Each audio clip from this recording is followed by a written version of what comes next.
You're listening to the Skylight Books podcast. We're an independent, general interest bookstore putting great reads in the hands of people in the Los Feliz neighborhood of Los Angeles. Hosted by resident Skylighters, we're here to bring you new and exciting author conversations, group reads, and bookseller chats. Happy listening.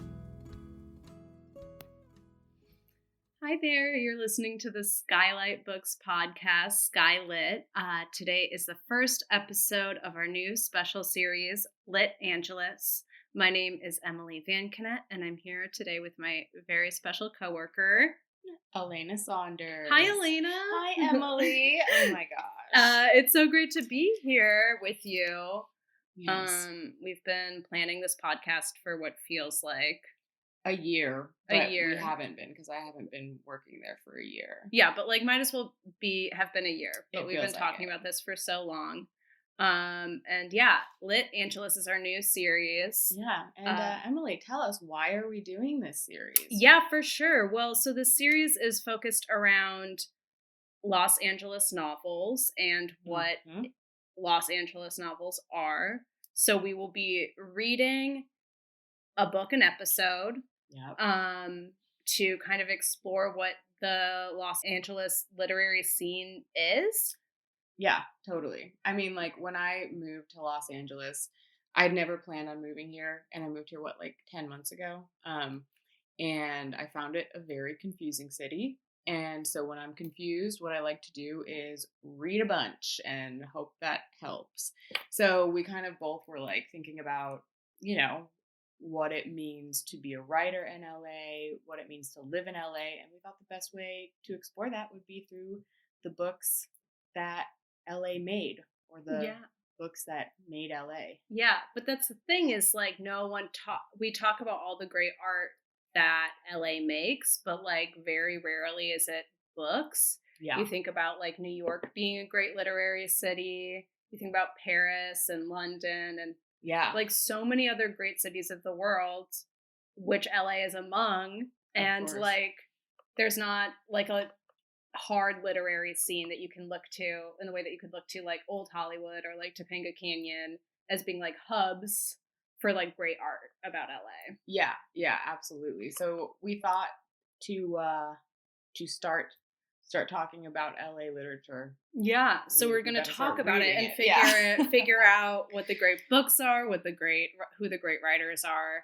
And yeah, I've been here for 3 years now, and it's a hard city to figure out, and it's really interesting looking at these books and seeing people try and figure out this city as well. So we're going to be talking about that a lot for sure. Yeah. So our first book. What's our first book? Our first book is The Big Sleep by Raymond Chandler. Our boy Raymond Chandler. Mr. Chandler. Mr. Chandler. Oh yeah. Okay. So yeah, why this book? Why this book? Well, because it's quintessential LA. It's noir. It's old Hollywood. Yeah. It's we're gonna definitely get into what makes noir so absolutely Los Angeles, but yeah, it's the first of its kind in many ways. It's the beginning. It's the first detective novel of Los Angeles, which is crazy to say, but PIs are so important. Cops are so important to how we visualize LA. Yeah, absolutely. I don't think you can really think about LA without stumbling upon the hard-boiled detective, meh. Yeah, why is it always raining now? I feel it's always raining. It's always raining. It's always gloomy. In this book, I think there was maybe one mention of it being sunny out. Yeah, and I'm it's literally sunny right now. That's not accurate to my experience of LA. All. It's almost maddeningly sunny out all the time. All the time. But anyway, we can we'll get into weather complaints. Whatever. Weather complaints on our own time. But yeah, so for just a little intro into the book, if you're not familiar, why not? Yeah, also spoilers, most likely. Spoilers ahead. I think we will tiptoe around some of it, but I might not tiptoe. Okay, no tiptoe. We're not tiptoeing. Yeah, spoilers ahead. But just as a little taster, here is my description. If I were to sell you the book in the store, this is what I would tell you. Yeah. So the story of The Big Sleep follows Philip Marlowe, who is a PI in LA, who has been tasked by this very wealthy man, General Sternwood, who's like in super poor health. Mm-hmm. He has these gorgeous daughters who are nothing but fucking trouble. Yeah. Love that. And he's being blackmailed. So he calls on Philip Marlowe to help him. If you don't know who Philip Marlowe is, this is the first book he appears in, and he goes on to be in all the big ones. All the big books that have now been adapted into movies. So he's been played by everyone ever. Yeah. In varying degrees of success, I think. Yeah, for sure. Yeah. But yeah, the thing about Philip Marlowe is he like moves through the world in like this very wealthy world with a lot of ease. And like he's a man of no means and like very poor, does this work for very little money, but he takes the money of the rich to then expose their secrets. Yeah. In a pretty incredible way. Yeah. Yeah, and so through this book he solves murders, like racketeering, kidnappings, porn rings. Yeah. I guess. Yeah, it's you're not gonna miss a crime, miss a vice. No. In this book. They got them all. Arson might be the only one that wasn't. No arson. No, yeah, arson. You're right. Yeah, I didn't think so. I was like, is there arson? Because like there could have been. No. Could have slipped that in there. Exactly. So that's like the basic premise of the book. Yeah. Did you like reading the book, Emily? I did. Because I think like would I normally pick up this book? No. Yeah. No. But not for myself, absolutely not. It's like something I normally recommend in the store if you're like, hey, my dad really loves like John Grisham novels. And I'm like, have you tried Raymond Chandler? A little bit older, more classy, less, Yeah, more styled. More styled. Yeah. And so I was surprised to find how much I enjoyed this book. Yes. I was surprised to find how much you enjoyed this book too. I like went in and out of it. Like I felt there were a lot of like he's very descriptive, like of the physical surroundings of the characters. And I found that to be like very hard to pay attention to. But there were moments where it was a real page turner for me. So yeah, I think I would feel kind of similarly in that like I would never have picked this out for myself, but I'm happy that I read it. Yeah, I mean it's like in our research of this book it was crazy to see how many people are like this has been listed by people as like one of the top 100 books of all time. Yeah. Which would I put it there? I still don't know, but I think what you're talking about with like the way the action works is like Chandler talks about this with his writing. It's like that he would write 30,000 words and walk away with 4 words. And so I think his like way of writing is like very incisive. Like it's very, every word matters. Yeah. And they're all words of action or like setting the scene in a very specific way that might help later. Yeah, it is very true that they are all words of action. That's a really good way of putting it. I mean, also I think like there's a lot moving in this novel that like I think you can read this novel in one of 2 ways or 2 of 2 ways actually. But like there's like obviously the action and the plot, which is like very fun and thrilling and kind of like dark and whatever.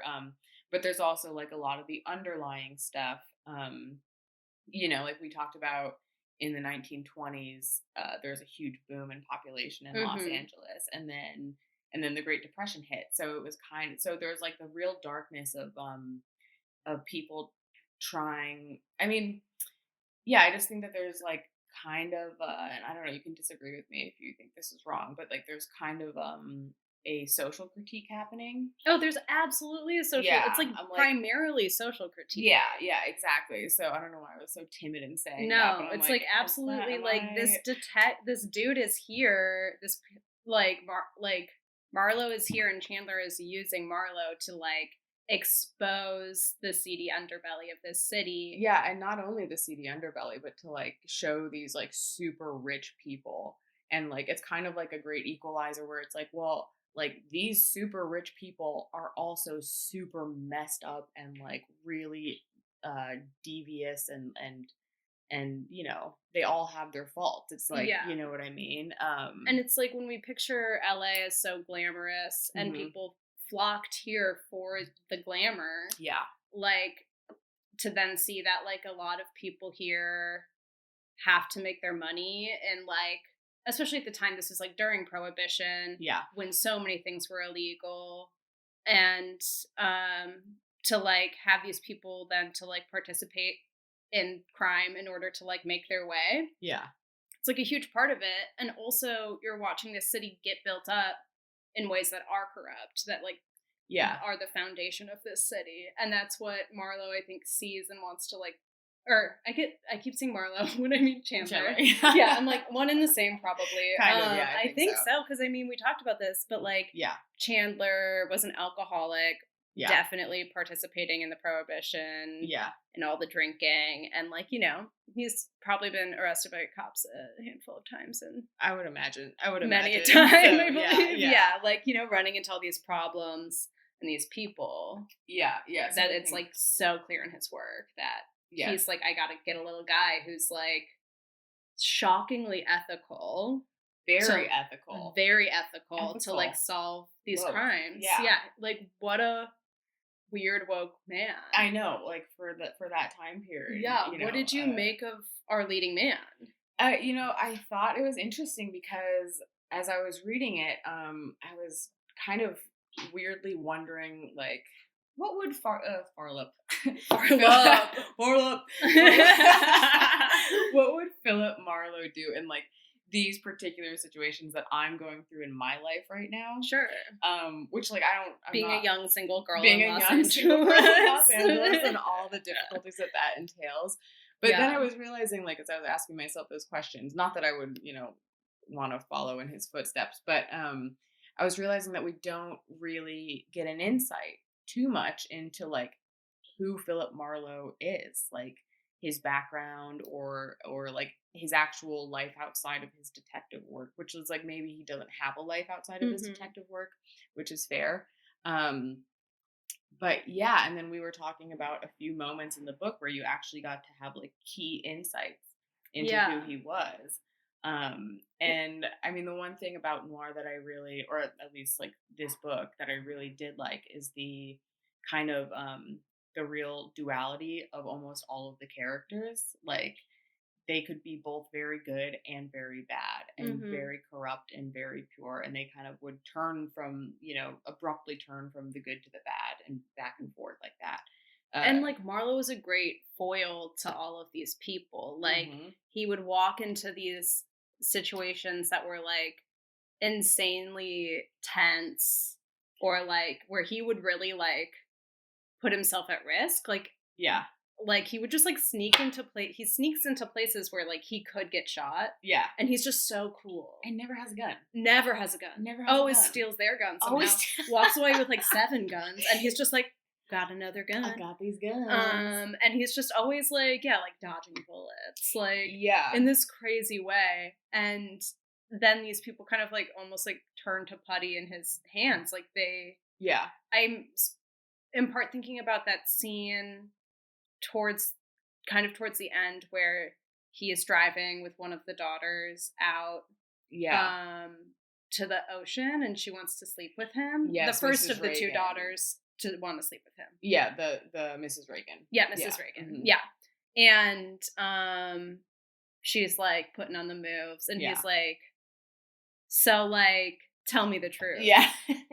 Does this guy, what does he have on you? You know? Yeah. And she's like, what the heck? You're still working an angle. And he's like, I'm always working an angle. I'm like a PI. This is what I'm here for. Like, I'm doing my job. Yeah. And it was like, there was this, and she was so embarrassed and so ashamed, and like, you know, really, it's interesting that he's like a non-sexual person who's still like charming the pants off of everyone. Yeah, totally. And he's like such a non-sexual character. He really is like a very non-sexual character. It's fascinating. It's really interesting, especially like with the kind of the rep that the whole genre has of being like, you know, I don't know. Yeah, like, I mean, it's like there's so many sexy descriptions in this book, and like God, so many sexy ladies, and it's so like many. He's just like, meh, and he sees it, and it's like a little winky, and then it's like, but he's like, but I'm here to fight crime, and then corruption, totally, and do it without having any sex ever. Yeah, no sex ever. Like, he might get a little... Sorry, am I allowed to say boner on the podcast? Well, we're gonna find out. He might get a little boner about it, but like, but like, he's like gonna shrug it off and move on. Yeah, I remember there was one point with what's the younger sister's name? Carmela. There's Carmela, and then and Mrs. Reagan. Carmen. Yeah. Carmen. Yeah. She's I think she is the point where she's like naked in his bed. Yeah, like a little pearl. Yeah, like a little pearl. That's how he describes. He comes home to his apartment and she's naked in the bed. Yeah, exactly. And then which I also loved that scene because he was like, could tell something was wrong because he has a Murphy bed and his Murphy bed was down. He was like, something's afoot because like it's a Murphy bed. It's one of the ones that folds up into the wall. Oh, so he's like has this moment where he's like, something's weird, and then he's like, my bed's down, what's going on? And then like this naked woman appears out of the bed like a pearl.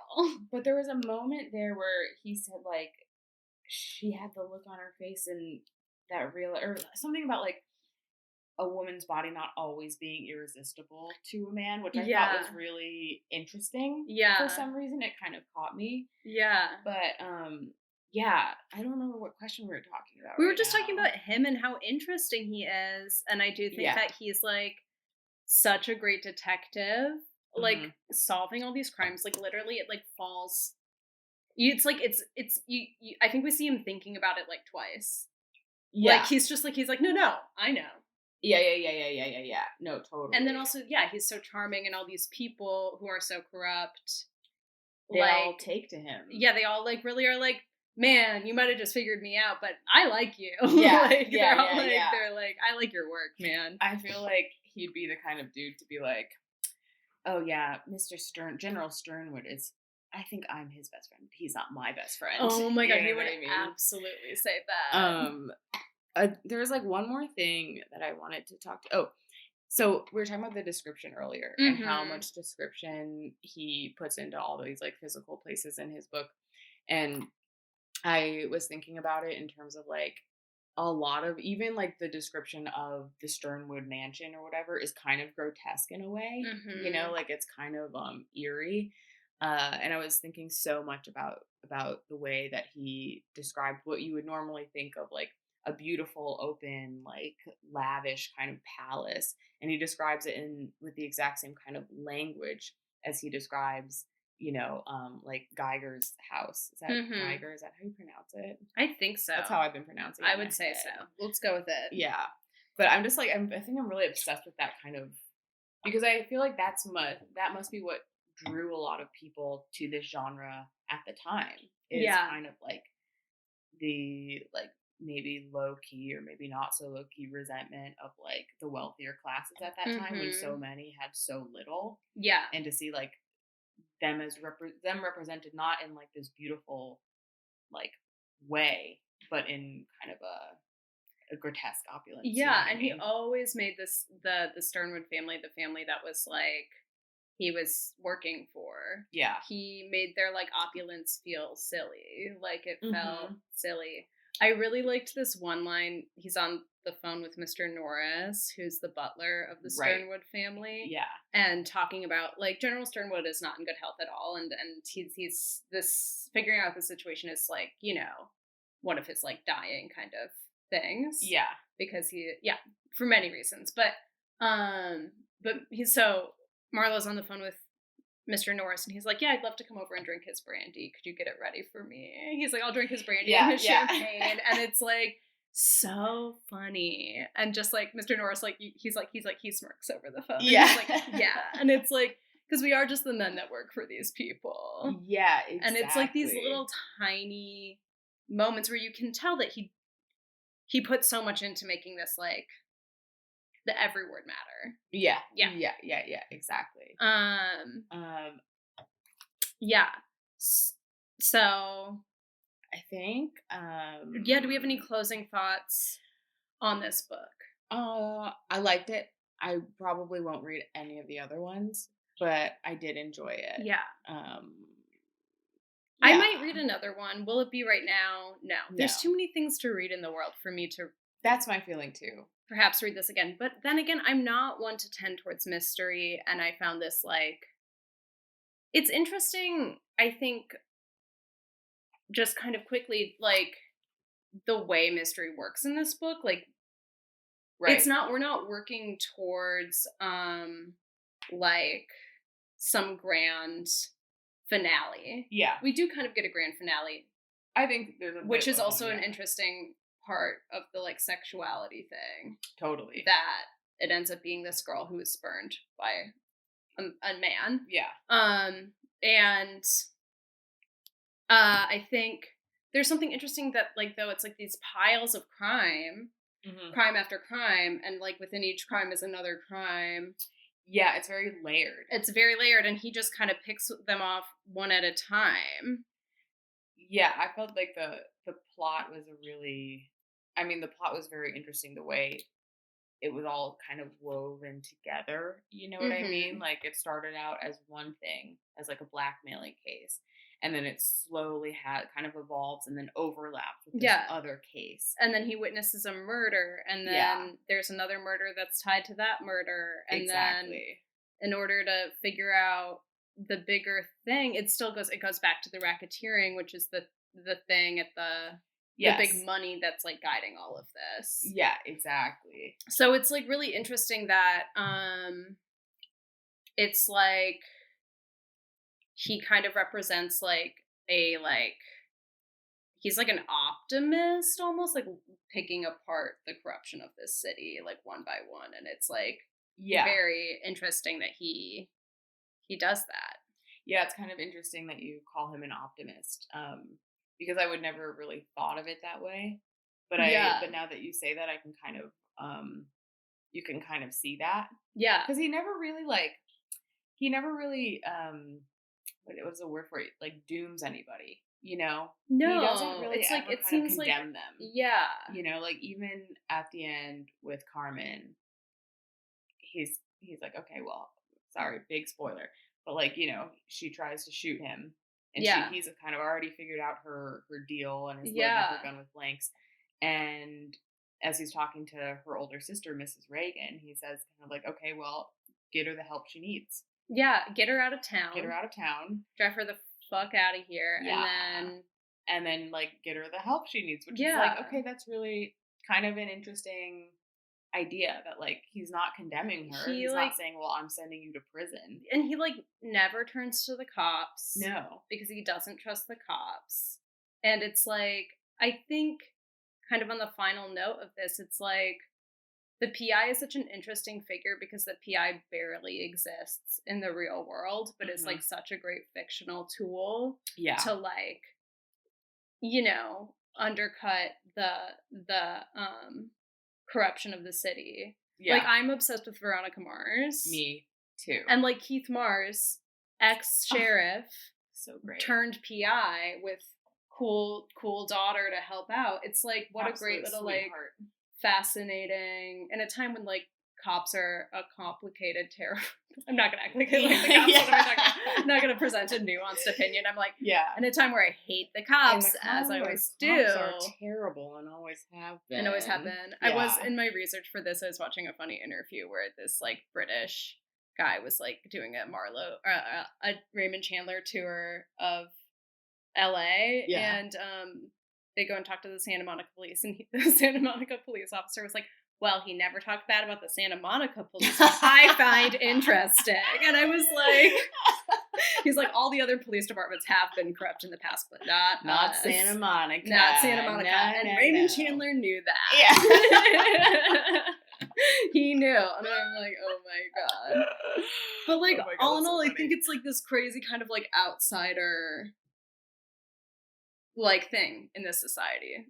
And in this city. Yeah, like the PI thing. The PI thing. Yeah. Well, yeah, because you don't have to operate, I guess, like, cops don't really have to operate within the law either. Really not, But, like, on paper, you don't have to operate within the laws or, like, the rules of a police person. No. So he gets to find justice in his own way. Yeah, so he gets to kind of, like, find justice in his own way. And, like, in a lot of ways, that's the kind of justice that is more appropriate. you know, like, you know, get Carmen the help she needs. So in the end, what do you think makes this, maybe this is going to be our closing question. Okay, because we're clearly navigating this for the first time. Yeah. The closing question of this segment is, what makes this an LA novel? Besides the fact that it's obviously set here, but what are like the components that feel so LA the emotional components of this book that physical. Well, not the weather as we've discussed, but I mean, he does like kind of live in Los Feliz. I know, he lives on Franklin. He lives on Franklin and Kenmore. Which I was like, oh I'm God. Like, I know that. I walk there. Yeah. No, what makes this book feel like very LA to me is kind of that thing we were talking about, of like the undercurrent of like real darkness, and also I just completely forgot. Oh, but like the darkness set against like glamour. Yeah, I exactly. Think so truly LA. Yeah, me too. And also, oh my God, I just forgot again. I'll just go with that. I think the darkness set against the glamour. Also, this is what I say, like the aspect of desire, of like you can tell that like everybody in this book desires something. Yeah. You know, and like what happens when your desire for something goes unfulfilled and you have to turn to other places to fulfill that desire. And I think it does a really good job of like showing that, but not necessarily addressing it or like trying to solve that. You know what I mean? So that's what makes it pretty LA to me. What about Emily? What about you? I mean, that's a perfect answer. My answer is cars. Like, I don't like, they're always in cars. Yeah, they're always in cars. He like, I think there are just like really nice moments of like, and then I had to drive like 40 miles to Pasadena. Yeah. And I'm hoping I can make it back. Yeah, like just things like that. Yeah, that's so real. And just like kind of the navigation of the city in that way. Yeah. It did feel like such a strong like physical like emotional presence of Los Angeles. Yeah, for sure. I felt that too, especially when he was talking about driving, and then I had to turn left, and then after that, I was like, "Oh my God, this is exactly LA." Holy shit! Yeah, exactly. Yeah. But yeah, I think you're exactly right on those like very complicated feelings in LA of like wanting something more, and then the struggle for like those things that are like the fantasy. Yeah, of LA. The fantasy of LA. Exactly. Yeah, and then, I think coming up totally full force against the reality of LA. Yeah. And those two things kind of in conflict together. Yeah. It makes for great tension. Yeah. In a book and in life. So we're going to be talking to one of our favorite people. Jonathan Ames. He is a writer. He writes crime fiction. That's right. He wrote an incredible show called Bored to Death. So good. And is just also a great reader. I don't want to expose his secrets, but we see him all the time. We'll say that much. And so we're so excited to talk to him today. Yeah. About this book and how much Marlowe and noir has influenced his own work. And we'll be doing that throughout this show, talking to writers about the authors that we're reading. Yeah, the authors that we're reading, because, you know, we want to know not only what was happening in the past with these books, but also like what LA literature looks like right now. Because something I was realizing as we were like truly talking about this book itself is like, it's a baby city. Oh yeah. Like in comparison to those great cities we were talking about, it's like, we have like it's 100 years of literature. Like this was in the 30s. Yeah. And it's like the first LA novel. Yeah. No, it's a baby city. So we're excited to kind of talk about, you know, what the lit life looks like going forward in LA. Yeah. So we're so excited to have today's guest, Jonathan, because I think he really exemplifies absolutely. LA writing and 100%. The future of LA writing. So stay tuned for that. So excited. Thanks, Alena. Thanks, Emily. Yeah.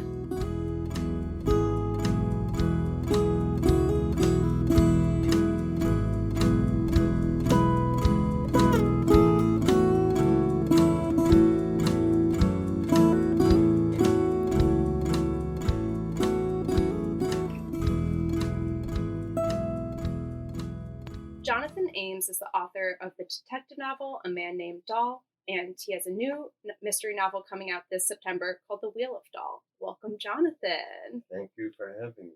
Oh, we're so happy to have you. Yes. Yes. And we're here to talk to you today. I mean, we've already done our whole intro to our discussion of the book. But so we're excited to hear what you think about The Big Sleep. So what is your relationship to The Big Sleep? When did you first read it? Oh, good question. And I have my edition, since this is a bookstore podcast, and it features Robert Mitchum on the cover. It's like a kind of little mini paperback. So I must have started reading Chandler. This friend of mine at the time got me into Chandler. I think this was like the late 80s, early 90s. I hadn't read him yet. And I think I'd already published my first book, 1989. So it was like around 1989, 1990, I started reading Raymond Chandler. And I've been rereading him. Oh my God, that's 32 years ago. So I've been rereading the whole Chandler oeuvre every 5 years or so, kind of like a cicada or something, but reading wise, I just pour over Chandler again and again. So, my two favorite writers, oddly enough, are the writers that I've gotten the most pleasure from in my life. Well, two of the top five, let's say, are Raymond Chandler and P.G. Wodehouse. And they both went to the same English boarding school around the turn of the century. Wodehouse left it a few years before Chandler got there. So there must have been some remarkable teacher at this school, the name of which I can't pull out of my. When I forget things, I call them junior, senior moments. Not quite senior, but anyway, they both went to school, and both of them write the most delicious sentences. That's what I think makes Chandler, being so read over and over again, and for years, is because his prose is just so much fun. Yeah, I was certainly like shocked to hear that he's not British, but he spent so many years of his youth, his formative years. I was like, for such an American novelist to be Britain, I felt a little British. I felt a little betrayed. I did too. I was like, he didn't like just stay in LA forever and was born here. And because he feels so of the city. Well, in a sense, Los Angeles, though, being at the end of the country, most people coming here didn't start off here, or at least certainly when he showed up, I think in the 20s, and he was an executive with oil companies or something like that. Yeah. And then the Depression hit, and he lost his job. And there's so much fun stuff to discover about Chandler. He was married to this woman who I think was like maybe 15 to 20 years his senior. And there's like this whole wonderful book about the different houses they lived in all over Los Angeles. Oh. And I don't know, he's just a really interesting figure. And I don't think The Big Sleep came out, I think he might have been 49 years old when it came out. Wow. Yeah. Like a pretty late. Yeah, so even, you know what I mean? So he was late in life in a sense to being published as a mystery writer, I don't know, just you're talking about him not being a Los Angeles native. It just feels like his life had an interesting trajectory. He found this city and became its kind of poet laureate. Yeah, and I mean, he talks about like how people were writing about California, but no one was like writing about Los Angeles in that way. What is it about crime fiction in general that you find interesting, and especially Marlowe as a character and like figurehead for the crime scene of Los Angeles? It's a question I've been asking myself again recently because I'm sort of addicted to reading pulp fiction. In the same way that I have read all of Raymond Chandler over many times, like probably each book I've read 4 to 5 times over a 30-year period.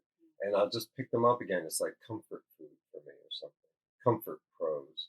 And then I also read and reread this author, Richard Stark, pseudonym for Donald Westlake, who wrote these 24, and they're quite different from the Chandler voice, which is like very florid at times and ironic and funny, and his, I don't know, are they similes, and like she was as friendly as a tarantula on a piece of pound cake. I mean, who comes up with a sentence like that? That's from Farewell, My Lovely, something like that. I've kind of, maybe it was an angel food cake, or his descriptions of people, and anyway. But I think the reason why I might be addicted to pulp fiction is I need the stakes or something, that feeling of propulsion.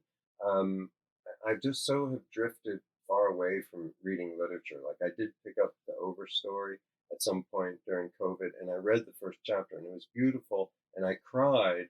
But I'm like, I don't necessarily want 400 pages of emotion. I want a whodunit or something. Like, I don't know, but that was a mystery too, because where is he going with this? He's just writing about life in a very beautiful way. But I don't know, I've somehow gotten addicted to the pressure of the storytelling in pulp fiction, and pulp fiction is a broad term, but just that I'm racing towards a revelation of some kind.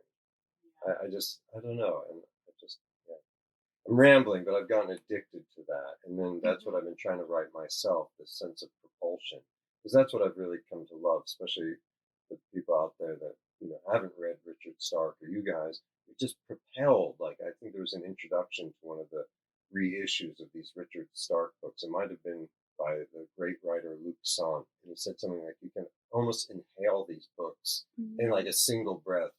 You could stay up all night just reading them. And I love learning the tricks of how to do that for the reader.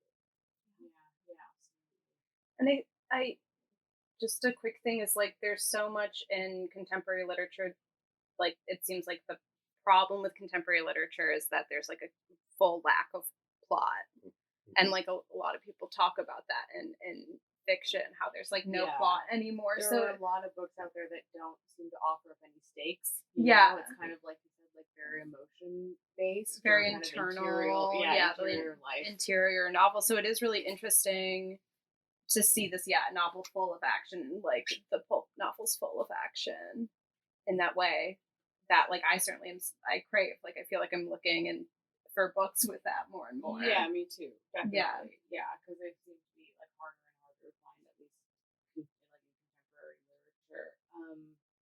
But what would you say are like the key components that would make up like a noir novel? Like something that, like, how does a book fall under that umbrella, or like what does it need to be under the umbrella of noir? Yeah, well, I guess. And that word noir, like pulp fiction, could get overused. Yeah. I mean, I guess what makes something noir is that something, I'm going to sound very literal, something dark has occurred, and where a deep flaw in a character has manifests itself in something violent and ugly and scary. And, we're all so confused, and if you're really on the edge of confusion, then terrible things can occur. And so these are like stories of extremists. Like I think I like reading about this criminal Parker, because he's always in these extreme situations, and even in my soft cushion life, it all feels very extreme. But I'm reading about this guy who's problem solving while on a bank heist and dealing with people, and so I look to these these figures, the heroes or even the anti-heroes, as a way to kind of get through my own life. And gosh, I forgot the question. I'm having another junior senior moment. But so what's noir? And unfortunately, and I think about this because, like, in my new book, The Wheel of Doll, part of the convention of these books. And I was talking to a friend who's a novelist, a wonderful novelist, but every time she writes a new book, she's reinventing the wheel, because a novel can do anything. And in a sense, that's why I've come to like writing pulp. I'm going to have it in a teen time frame to keep the pressure up.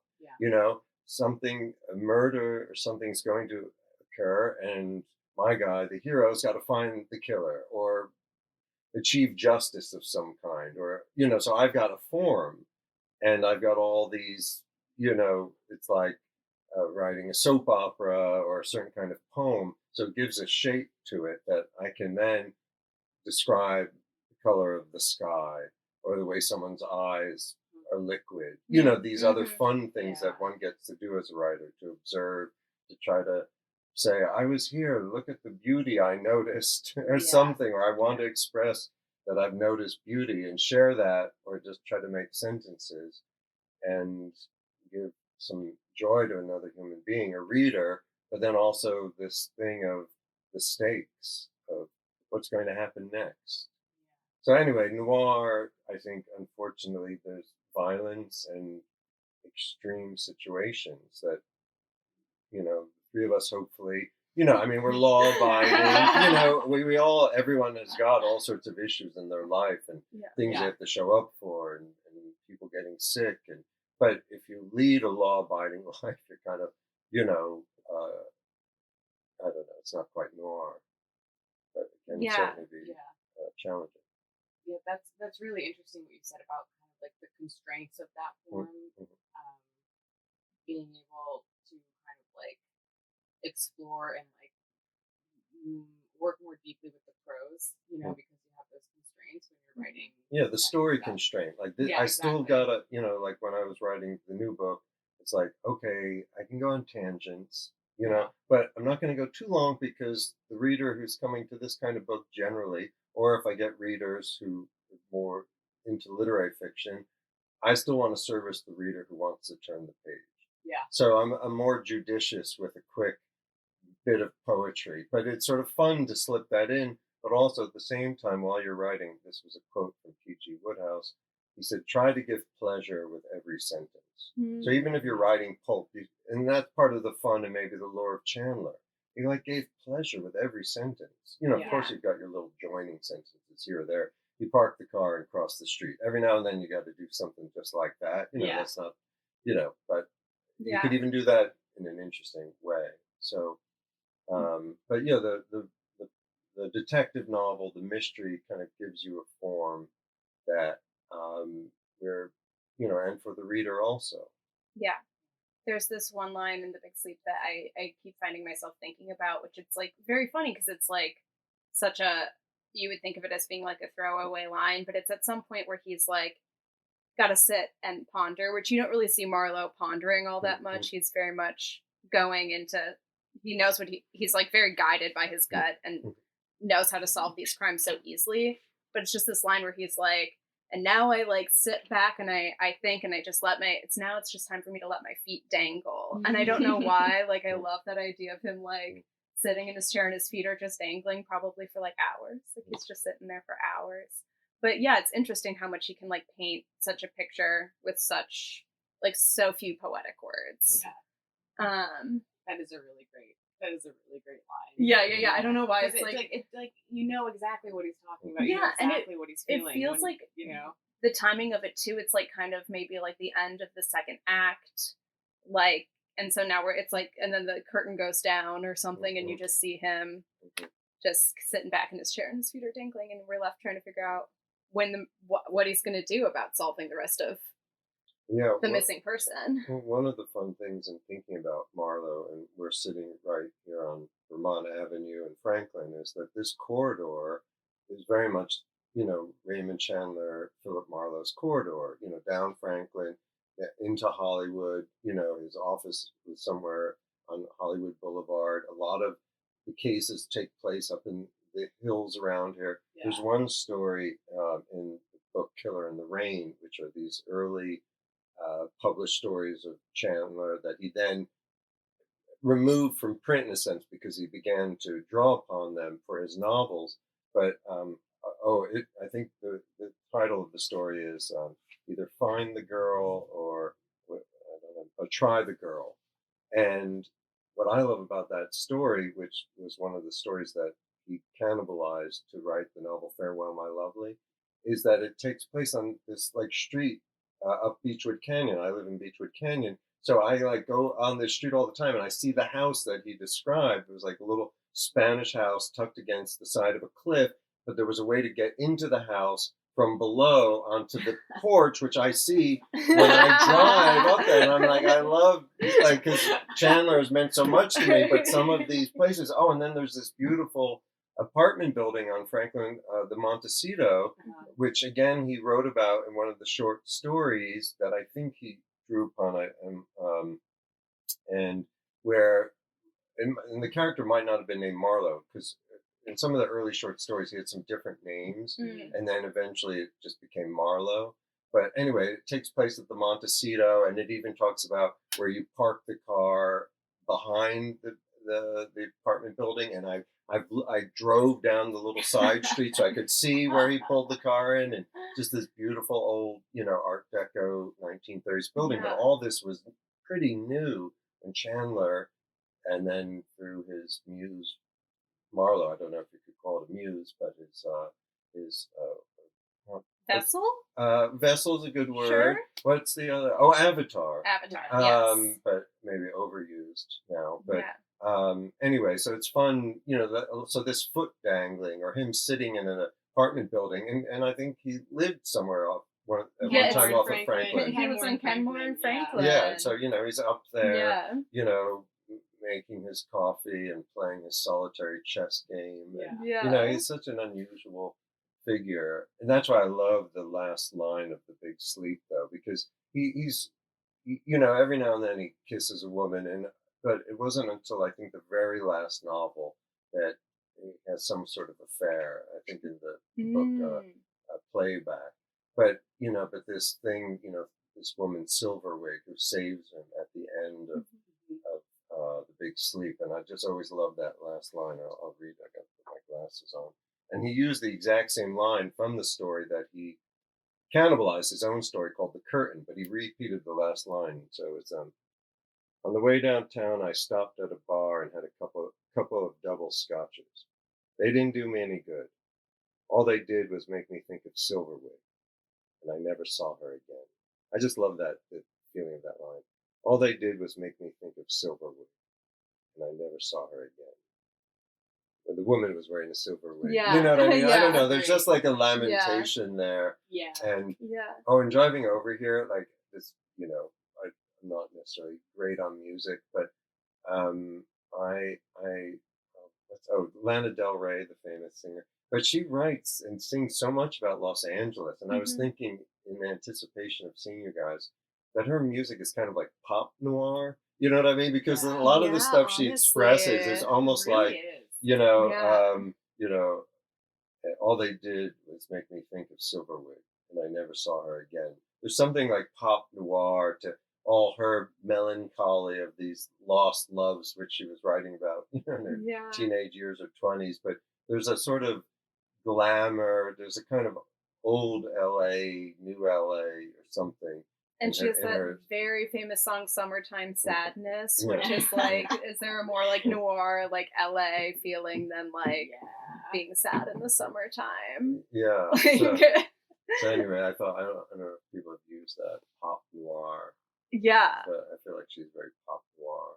Who knows? If not, you coined it here first, which I love. So, why do you think that noir is so specifically fits LA so well and seems to be the first genre of like LA writing? Yeah, I know. I've often heard people wonder, like, why did noir begin, especially in such a sunny place, Yeah. And maybe there's something about like the end of the country, and it's almost like everything's spilling out here, the good, the bad. I don't know, but in downtown itself, downtown LA, there's something about this city built on the edge of this semi-arid desert. It just always feels dusty and dark, and I know you see those pictures of when it was all just like movie houses or something, but it was kind of like a city just built on the edge of a desert in Hollywood. I don't know. There's so much money here, and maybe when people chase money and fame, this causes an erosion of their character. And it seems like these things should make them happy. around the glistening pools and the cocktails, but it doesn't satisfy, and so dark things occur. So maybe it's a little bit, the light and the dark, and these houses, these Gothic houses tucked away. I mean, LA is a strange city because it's not a city, it's like this, in a sense, people live tucked away in their homes. Anyway, I'm not saying anything too new, but there's something about the wealth of the town. Yeah, I don't know, for something what you were sort of saying made me think in a reverse direction of like the Great Gatsby. Like Gatsby went to New York, reinvented himself, and like Los Angeles is a place where people come with these sort of meretricious dreams, myself included, I don't know, but to reinvent themselves, and everyone becomes like their own little Icarus. And and depending on how high they fly or not, and maybe there's something about like fantasies spun here, like the facade. But there's also a lot of beauty to Los Angeles and the ocean and the flowers everywhere, and so I don't know. It's not, it's an interesting mix. Yeah. But yeah, it made me think of like Gatsby reinventing himself and having this mansion and throwing these parties. But because the Great Gatsby, that's hugely noir. It's like completely dark. And L.A. full of Gatsbys. Makes me think. And Fitzgerald wrote about Los Angeles, The Last Tycoon, very much. About. Again, coming back to that old topic in American literature, the American dream. Like, it might be the American illusion. Yeah. Why do you think people keep coming back to this genre? Like, we have a lot of, like you said, like Lana Del Rey's kind of pop noir. There was that movie Under the Silver Lake, which is like very much a contemporary noir. What do you think brings people back to noir, or like wanting to kind of evolve the form to fit like a modern day idea of noir? Yeah, well, I think it's sort of what we were talking about a little bit. It's this form that, I mean, pushes things forward. Like in some college course, some professor said the first murder mystery was Oedipus, and because he was like, needed to find out who killed his father or whatever, and it was like, oh my god, he did, or whatever. You know what I mean? And so it was like, and so every detective has been on an Oedipal quest or some kind of psychological quest since. And so there's an element like, it's like a poem, or maybe there's certain poems that have a rhythm that we all find pleasing, and so the murder mystery has a rhythm. Who knows, 100 years from now human beings will evolve, and that might not be the form that keeps getting played with over and over again. But it's sort of like it holds the viewer, what what is going to happen next, and will the mystery be solved? So I think it's the mysteries are the form that people love playing with, but like they also love playing with the romantic comedy, and so, but I think noir, because it has that edge, and it makes it fun to spoof or try to reinvent or put into science fiction, like Blade Runners, kind of like Marlowe, or, but in 20 whatever, zipping around in an ever raining Los Angeles. Hey, that's right, Blade Runner's LA. Oh my gosh, so true. It really is. And then, and then you've got that famous building downtown, where the guy who made the replicants lived. I forget what it's the Bradbury. The Bradbury, even though it's not Ray Bradbury, but it has can you believe? And that's a really interesting building inside. If you ever go there, it's beautiful architecture. It's really spectacular. It's got these like elevators, all this ornate, exposed wraparound hallways.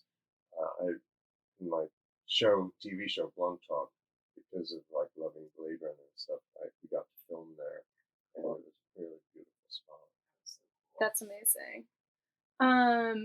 So I mean, I feel like we may have already touched on this a little bit, but as you're continue to foray into like making these pulp novels today, do you think there's like a need and desire for noir and detective stuff to have a resurgence? Do you think it could be kind of like what it was ever? Yeah, I mean, there's fads, of course, or, and I know like in the TV and movie business, it's always like, oh, people really need comedies, or, or what, or in the 70s, film at least was all, very serious and grappling with the Vietnam War, let's say, or there was a great, it's like cinema was happening. And now, here, now it's all, superhero movies, but in literature, I think again goes, follows its own course, and of course the place of the book in society is changing. But in terms of popularity, I feel like detective novels are enduring more than like anything. Like the bestsellers are all seem to be murder mysteries, or I don't actually know what's on the bestseller list, but it does seem like that stuff's really popular.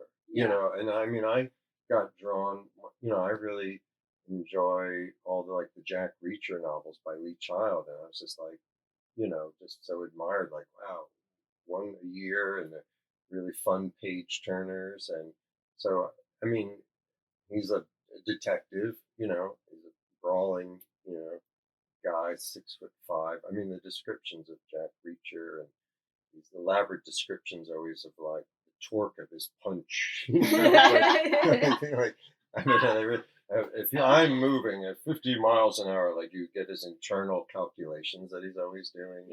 He's very scientific right before he hits someone. Not always, but anyway. But I think it's just seems like very popular, at least in literature. So it's just kind of just still going strong. Yeah. No, that's really true. I guess I kind of forgot, since we work in this bookstore, that like you can, in the same way that you could buy Chandler for like $2.99, you could still buy a lot of like popular mystery novels in the same mass market way. Yeah, I forget this as well. Yeah, I do too. I think that's just blind spot bookseller blind spot. Blind spot. Yeah. Jonathan, do you have any closing thoughts? So I didn't hear what you guys were discussing with the Big Sleep, but for anybody out there, what's really fun, after you read the Big Sleep, is to then find this collection of Raymond Chandler short stories called Killer in the Rain, and you can see the two stories that he kind of smushed together and then rewrote. He did a lot of rewriting. So he took his own stories that he'd published in the 30s or early 40s to make it into this novel, The Big Sleep.